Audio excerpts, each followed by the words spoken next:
Like Swirling Leaves in the Wind by Yannick L. It was Hilda's first weapon session at the Knight Academy. The training grounds were at the inner court of Pegasus Keep. Fighting was a central aspect of the education as a knight, and the students were supposed to be able to have a good view from the castle. Practice, but also observation, were crucial in order to become a better warrior. Hilda could see the other cadets, mostly men, training on some training dummies. They were warming up, and some of them started taking off their shirts, revealing their upper bodies. Hilda rolled her eyes. Of course, it was important to be athletic in order to survive on the battlefield.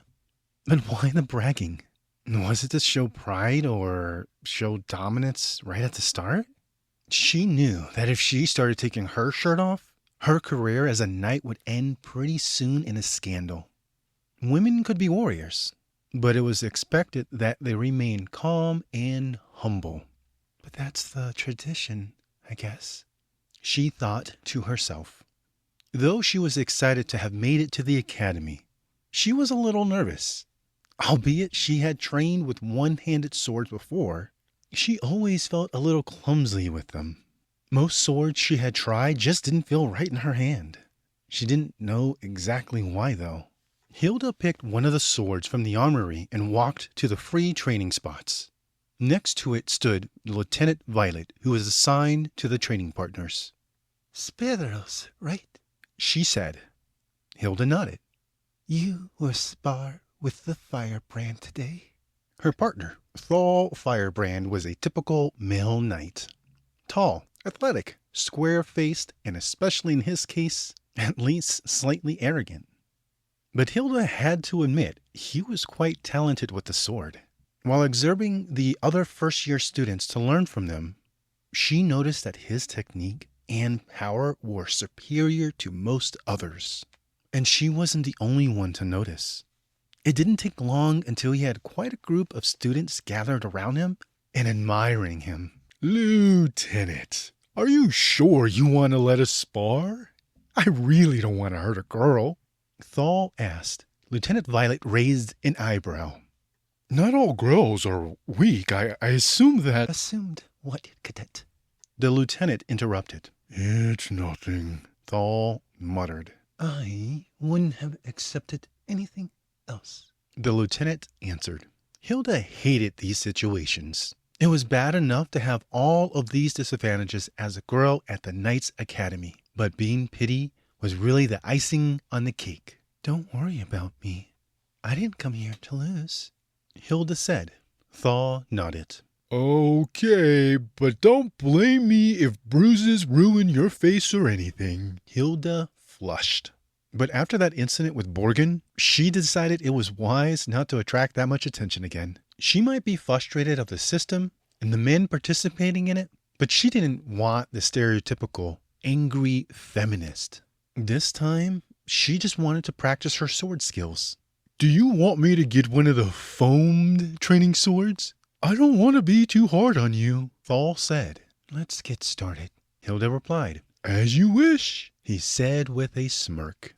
After formally bowing heads towards one another, the sparring match started. Thal lunged his sword with a downward strike. Hilda rolled to the side and countered with a slash. Thal deftly parried it. Hilda's thesis about his sword skills was valid after all. She tried a 3-step combination only to have her attack blocked on the third hit. Thal easily disarmed her.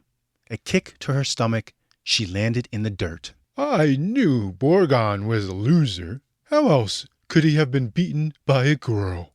Hilda flushed and stood up to get her sword. In her mind, she weighed her options. Like most other cadets, Thal was superior in her reach, strength, and weight. The only advantage she had was speed. She started a thrusting attack on Thrall, who looked surprised, and started a hasty blocking move, not knowing that Hilda planned it as a feint. She evaded Thal's counter and landed a hit on his side, a painful one. This time, it was Thrall flushing. "That will never happen again," he claimed. He started a 3-step combo, once again disarming Hilda with the last move. A sufficient grin decorated his arrogant face. It was just no use. The sword felt too heavy, too unbalanced in her hand. He punched her. She fell to the ground and hit her head. Stand up, Hilda, her sister said. Mira stood over her after beating her up again. If we want to be the knights, we cannot afford to lie in the dirt. We have to stand up no matter what. We have to work harder than them no matter what. We have to train more than them, and we have to suffer more than them. But I promise you, in the end, we'll show them. Hilda stood up again, rubbing her head. That was weird, she thought. But remembering her sister and her dream felt empowering. Suddenly, something metallic flew through the air and landed tip first into the ground, before Hilda. She looked at the lieutenant's Violet's face. Try this one, she said. Hilda looked at the Reaper in the ground. It was also a blunt practice weapon, but it looked light and elegant. The blade was thin, but when she took the sword, it felt comfortable in her hand. Thal commented, Great! Finally something useful. A sewing tool. The lieutenant nodded in Hilda's direction. Hilda positioned herself on the training ground, guarding herself with the new weapon. Thal started attacking. This time, it was him using a thrust attack. Hilda eluded it with one side step. Thal pivoted and aimed to slash at Hilda's head. She dodged and countered with a powerful stab towards his chest. The other cadet grunted in frustration. Hilda felt elated. The Reaper fitted perfectly to her fighting style. Though it wasn't as heavy and couldn't generate as much force as the other swords, her level of speed drastically increased. The lieutenant observed her with seemingly growing interest. Hilda wondered about her motivations. But there was no time for these thoughts. She had a point to prove. Once again, Hilda and Thrall took positions. No more comments, no more laughter, no more pity. Just a sparring match between two cadets. This time, both took the initiative. The blades gave off sparks every time they met. Hilda was impressed by how easily she could keep up now. She parried, stabbed, blocked, thrusted, but with a lot more speed. The swords danced like swinging leaves in the wind, unpredictable and yet controlled. Finally, Hilda countered Thrall's attack with a riposte and gently tipped it against his neck. This one goes to me, I guess, she said. The whistle ended with the practice session. Hilda hadn't noticed, but over the course of the fight, a crowd of students had gathered around them. The men looked shocked, while a few women looked at her with a mixture of disbelief and admiration. Had she really just beaten Thrall? She thought back to her sister. Thanks, man. Maybe our dream can come true, after all.